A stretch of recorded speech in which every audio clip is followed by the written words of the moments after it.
E alunos, como vocês estão?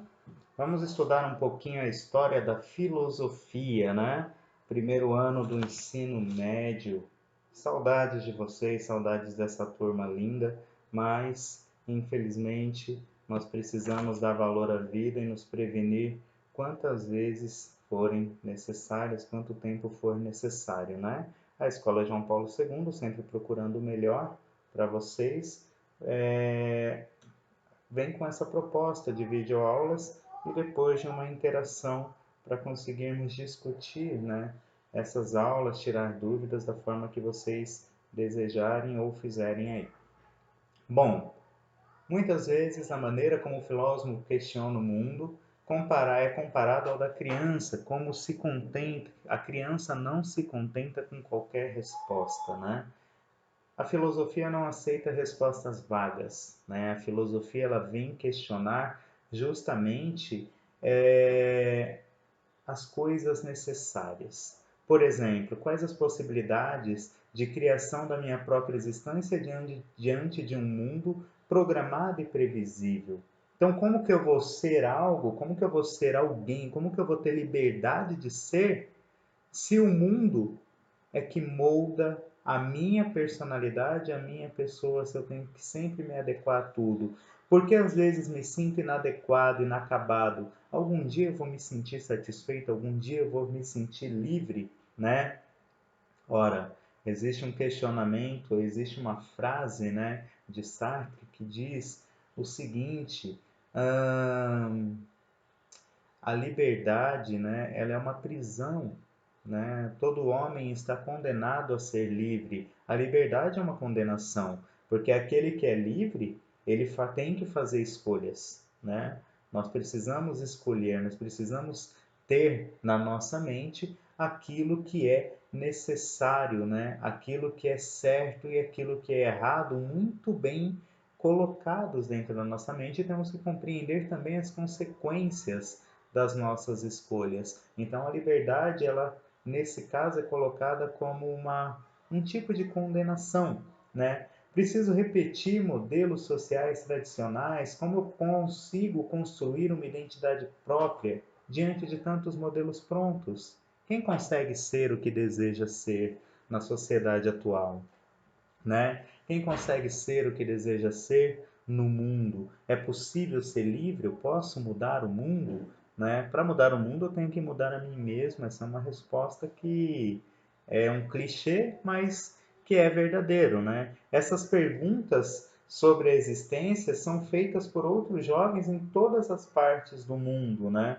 Então, nós precisamos compreender que a sociedade está aí, está nos moldando, mas precisamos encontrar mecanismos para conseguir ser livres, para conseguir compreender o que é a nossa real personalidade, a nossa real, o nosso ser real, tá bom? Filosofia, né?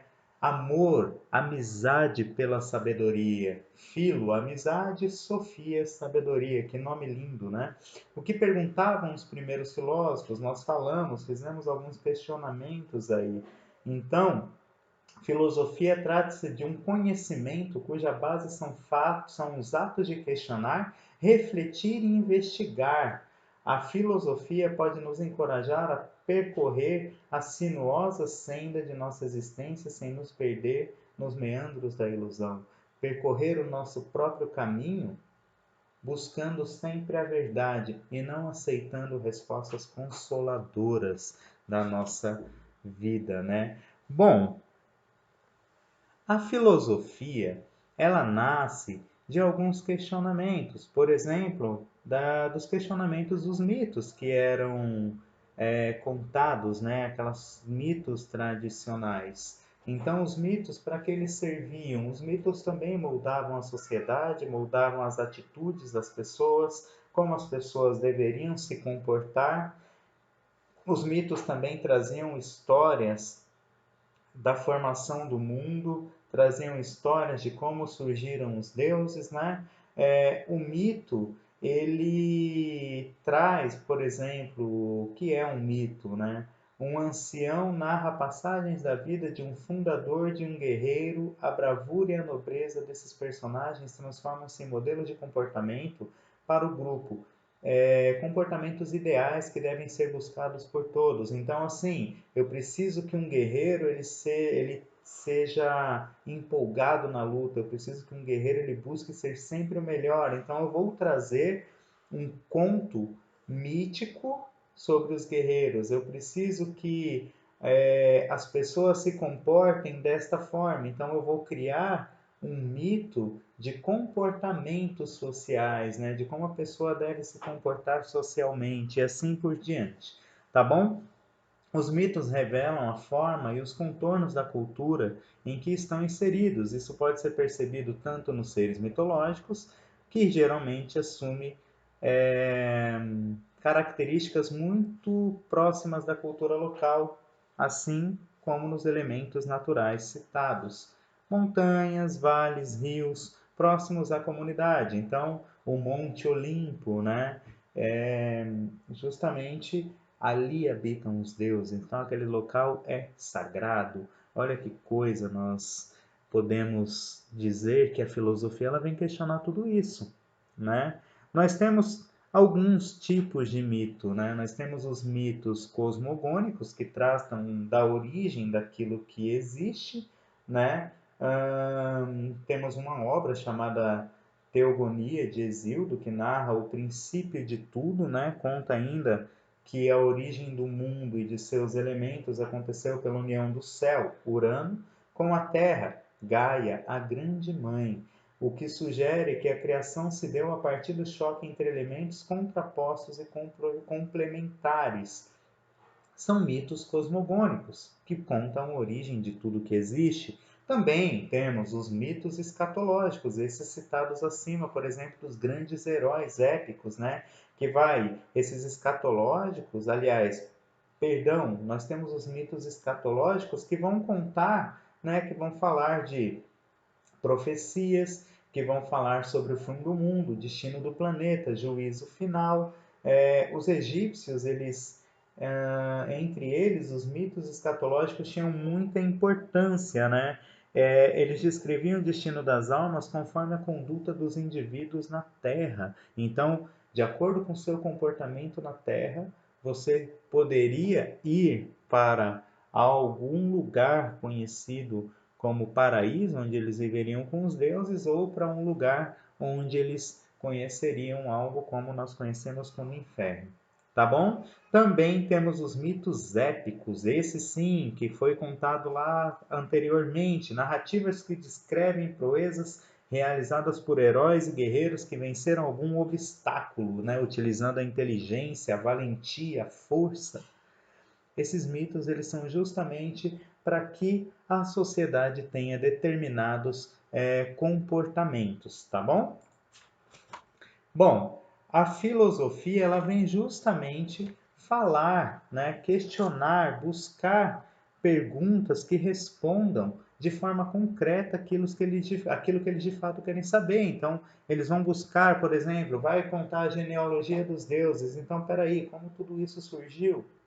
Né? Vão contar, por exemplo, a cosmogonia. E aí? Como que surgiu o universo? Nós somos o quê? Né? Qual que é o princípio fundamental? Qual que é a arqué? Né? Então, a filosofia ela é o questionamento do mito por meio do uso da racionalidade. Tá bom? Bom, leis foram criadas naquele tempo na Grécia, né? A constituição do espaço público, por exemplo, as ágoras, né? Nas ágoras as pessoas se reuniam justamente para discutir, para falar do cotidiano e também para discutir problemas da polis e propor soluções, né? Isso eram as discussões públicas que aconteciam. Então, a partir desse momento, também temos a noção de cidadania, de participação pública. Lembram da cidadania grega? Na cidadania grega, as pessoas que eram da polis, naturais da polis, elas eram consideradas cidadãs, enquanto escravos, mulheres e menores de idade não eram considerados, então não participavam dessas discussões públicas, tá bom? Aí vocês têm uma foto, né, da cidade de Corinto, onde essas ideias que estão trabalhadas aqui do lado, elas vão passar a serem desenvolvidas. A filosofia pode ser entendida como aspiração ao conhecimento racional, lógico, demonstrativo e sistemático. Por quê? A filosofia ela é justamente um questionamento racional à mitologia, né? Então, isso é filosofia. Então, o que eu sou, de onde eu vim, para onde vou, a nossa realidade natural, por que eu posso modificar a natureza, por que eu falo, como que eu me comunico, de onde tudo isso surgiu, né? O que gerou tudo isso? Foi o caos de fato? O universo sempre existiu? Do nada surgiu alguma coisa? Não sei, né? A origem das causas e das ações humanas, por que os seres humanos agem como agem. Isso é filosofia, tá bom? Bom, a filosofia ela trouxe várias contribuições. Por exemplo, o conhecimento verdadeiro deve encontrar as leis e os princípios universais. O que é verdade para mim deve ser verdade para todos. Por quê? Porque nós precisamos compreender aquilo que nós somos.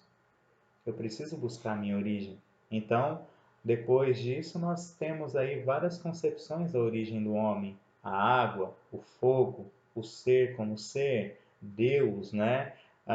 O princípio motor, a natureza segue uma ordem necessária, existe uma ordem natural das coisas, não existe, somos nós que construímos essa ordem, e as leis necessárias e universais. Quais são essas leis necessárias e universais? Nós criamos regras de convivência pacífica, tecnicamente, teoricamente pacífica, mas que na realidade não funciona muito bem, na prática não funciona muito bem, né?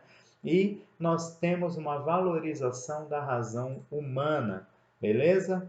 A filosofia, ela tem por característica a racionalidade, a afirmação daquilo que é, a identidade, a diferenciação das coisas. As práticas humanas dependem da vontade livre, da deliberação e da discussão, o fato de os acontecimentos naturais humanos, ou seja, nós temos a nossa racionalidade, certo? Aquilo que é necessário, o que não está em nosso poder escolher, o acaso também não está em nosso poder escolher, e o possível, ao contrário do necessário e do acaso. Por exemplo, aquilo que é necessário, eu não posso escolher, é necessário. Eu não posso escolher se eu vou comer ou não. Se eu quero viver, eu tenho que comer, né?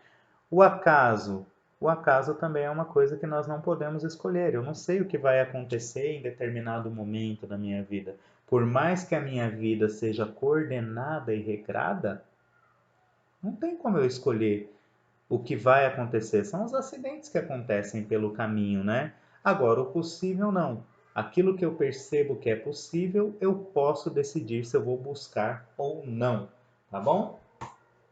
É isso. Essa aula, espero que vocês tenham gostado, né? Foi uma aula para relembrar um pouquinho do nosso início da filosofia. E é isso aí, pessoal. Agradeço a vocês, muito obrigado e até mais.